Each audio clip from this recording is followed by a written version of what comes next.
PTI बल्ले के निशान से महरूम, इलेक्शन कमीशन का फैसला बहाल। पेशावर हाई कोर्ट ने इंट्रा पार्टी इलेक्शन के मुतालिक फैसले पर हुक्म इम्तना खत्म कर दिया। जस्टिस इजाज खान ने दलाइल के बाद महफूज किया गया फैसला सुना दिया। अदालत ने इलेक्शन कमीशन की इस्तदा मंजूर करके उसका 22 दिसंबर का फैसला बहाल किया। जस्टिस इजाज खान ने रिमार्क्स में कहा, अदालत के बाहर जो होता है उससे सरोकार नहीं। एक पार्टी को एक तरफ करना इलेक्शन कमीशन और जमहूरियत के लिए ठीक नहीं। चाहते हैं इलेक्शन कमीशन शफाफ इंतखाबात कराए। इलेक्शन कमीशन ने इंट्रा पार्टी इलेक्शन का लदम करार देकर बल्ले का निशान वापस लिया था। जस्टिस कामरान हयात ने फैसले पर हुक्म इम्तना जारी किया था।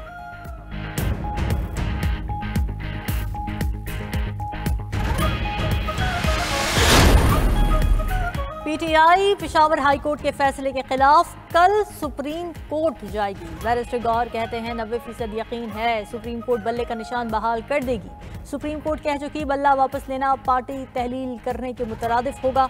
बल्ले का निशान बहाल ना हुआ तो हर उम्मीदवार आज़ाद हैसियत में इलेक्शन लड़ेगा। मैदान खाली नहीं छोड़ेंगे। अंडर 19 से भी इलेक्शन लड़ाएंगे। जो भी जीते उसमें हार जमहूरियत की होगी। आप करप्शन और हॉर्स ट्रेडिंग की बुनियाद रखेंगे। जेल में बानी पीटीआई से टिकट्स पर मुशावरत हुई।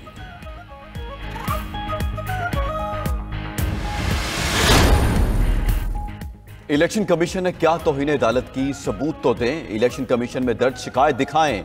लेवल प्लेइंग फील्ड से मुतालिक केस में चीफ जस्टिस फाइज ईसा का वकील से मुकालमा। लतीफ खोसा सुप्रीम कोर्ट में शिकायत की कॉपी ना दिखा सके। चीफ जस्टिस ने कहा, आप अपना वक्त जाया कर रहे हैं, इलेक्शन के बाद शिकायत दर्ज कर लीजिएगा। लतीफ खोसा ने मौकिफ अपनाया, एक पार्टी के कागजात मुस्तरद हो रहे हैं। अदालत ने कहा, जिसके कागजात मुस्तरद हुए वो अपील करेगा। वकील ने दलाइल में कहा, ऑर्डर की कॉपी नहीं मिली, अपील कहां करें। अदालत ने रिमार्क्स दिए, मामला हाई कोर्ट का था, हमने आगे बढ़कर आपसे ताउन किया, इसे बदतरीन इलेक्शन ना कहें। अदालत ने आईजी और चीफ सेक्रेटरी पंजाब को नोटिस जारी कर दिए।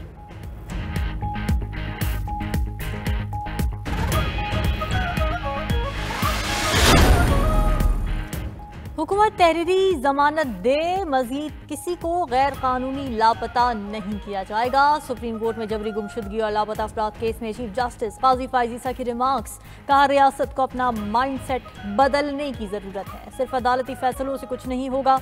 मसले का हल ढूंढने की कोशिश कर रहे हैं। पुरअमन एहतजाज सबका हक है। इमला को नुकसान ना पहुंचाए तो पाबंदी ना लगाई जाए। दरखास्त गुजार आमना मसूद जंजुआ ने कहा, कोई तो रियासत से कहे लापता करने की पॉलिसी छोड़ दे। चीफ जस्टिस ने पूछा, कौन सी वजारत जिम्मेदार होगी, जिससे जवाब मांगे। अटॉर्नी जनरल ने जवाब दिया, वजारत दाखिला मुतालिका वजारत हो सकती है। सुप्रीम कोर्ट ने लापता अफराद कमीशन से तमाम मुकदमात की तफसीलात मांग ली। आमना मसूद जंजुआ की दरखास्त पर वजारत दाखिला और दिफा से जवाब तलब।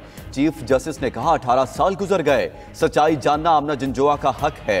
इस केस को संजीदगी से लिया जाए। दरखास्त गुजारों ने कमीशन पर अदम इत्मीनान का इजहार भी कर दिया। चीफ जस्टिस ने कहा, लापता अफराद कमीशन से कोई भी मुतमईन नहीं। कमीशन के ऑर्डर्स पर अमल दरामद न होने पर अटॉर्नी जनरल से जवाब तलब। मजीद समाअत 9 जनवरी को होगी।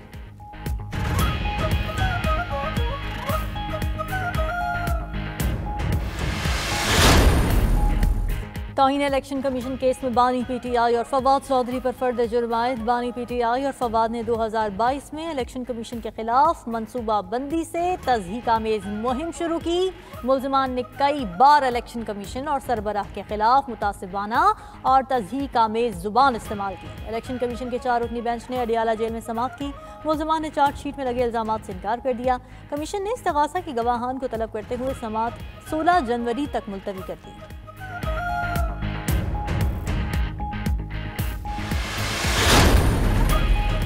आरओज़ के फैसलों के खिलाफ अपीलें दायर करने का वक्त खत्म। कागजात की मंजूरी या मुस्तरद होने के खिलाफ अपीलों पर समाअत कल से 10 जनवरी तक होगी।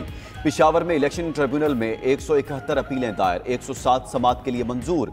असद कैसर, अली मोहम्मद, तैमूर झगड़ा, आतिफ खान और दीगर की अपीलें शामिल। कोयटा में अख्तर मेंगल ने कागजात नामजदगी मुस्तरद करने के खिलाफ अपील कर दी। इस्लामाबाद में शुएब शाहीन के कागजात मुस्तरद होने पर ट्रिब्यूनल का फैसला महफूज।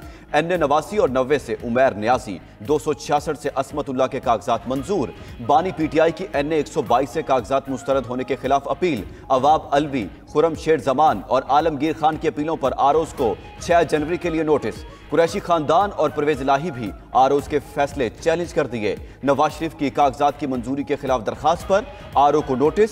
आर्टिकल 63(1) की खिलाफ वर्जी पर फहमीदा मिर्जा के कागजात नामजदगी मुस्तरद। एएनपी समेत 20 पार्टियों को इंतखाबी निशानात अलॉट नहीं किए गए। एएनपी और दीगर 19 जमातों को इंटर पार्टी इलेक्शन न कराने पर निशान नहीं मिले। इलेक्शन कमीशन की जानिब से जारी 20 जमातों पार्टियों के फहरिस्त पेशावर हाईकोर्ट को फराहम कर दी गई।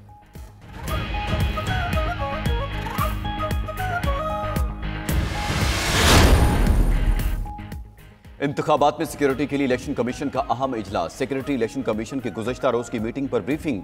वजारत दिफा की इलेक्शन सिक्योरिटी के लिए पाक फौज के अहलकार फराहम करने की यकीन दहानी। हसास पोलिंग स्टेशन पर रेंजर्स तैनात करने का फैसला।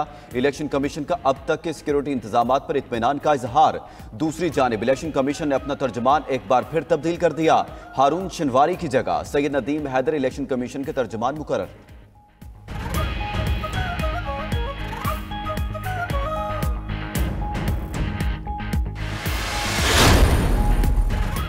चौधरी परवेज इलाही का रावलपिंडी इंस्टीट्यूट ऑफ कार्डियोलॉजी में तिब्बी मुआयना। सदर पीटीआई चौधरी परवेज इलाही के तमाम टेस्ट क्लियर आए। तिब्बी मुआयने के बाद परवेज इलाही को वापस अडियाला जेल मुंतकिल कर दिया गया। परवेज इलाही तबीयत खराब होने पर 4 घंटे से जायद वक्त अस्पताल में रहे।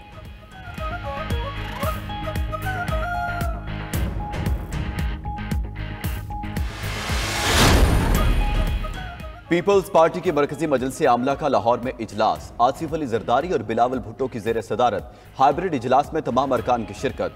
बिलावल भुट्टो का नाम वज़ीर आज़म के उम्मीदवार के तौर पर मंजूर कर लिया गया। दूसरी जानिब पीपल्स पार्टी का चीफ इलेक्शन कमिश्नर को खत। तीर से मिलते जुलते 5 निशानात किसी को ना देने की दरखास्त। इस्तदा की पेंसिल, बॉल पॉइंट, पेन, पेचकस और टूथब्रश किसी उम्मीदवार को अलॉट न किए जाएं।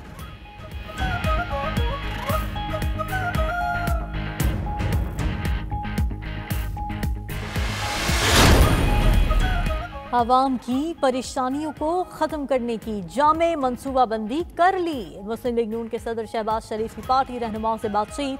कहा हल्कों में आवाम को मुस्लिम लीग नून के मुआशी एजेंडे से आगाह करें। पीटीआई की 4 साल की तारीखी तबाही ठीक करने में वक्त तो लगेगा। सिर्फ मुस्लिम लीग नून मसाइल का हल और आवाम को रिलीफ दे सकती है।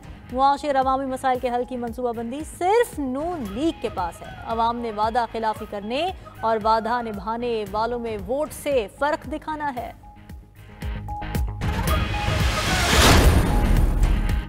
निगरान वज़ीर आज़म की ज़ेर सदारत SIFC एपेक्स कमेटी का इजलास। Army chief general Asim Munir, वज़राए आला और दीगर आला हुकाम शरीक हुए। इजलास में 25 निकाती एजेंडे पर गौर किया गया।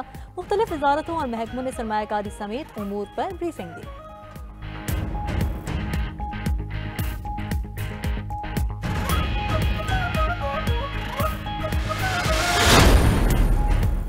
कराची के शहरियों को झटका। बिजली महंगी कर दी गई। के इलेक्ट्रिक के टैरिफ में 2 रुपए 87 पैसे फी यूनिट इजाफा। बिजली की कीमतों में इजाफा समाही एडजस्टमेंट की मद में किया गया। दूसरी जानिब बिजली का शॉर्टफॉल 6300 मेगावाट तक पहुंच गया। 10 घंटे तक लोड शेडिंग जारी। ज़राए पावर डिवीजन के मुताबिक तलब 14,400 मेगावाट और पैदावार 8,100 मेगावाट है। शहरी इलाकों में 10 घंटे और देहात में 14 घंटे की लोड शेडिंग जारी। ज्यादा लाइन लॉसेस वाले इलाकों में बिजली की 16 घंटे तक बंदिश।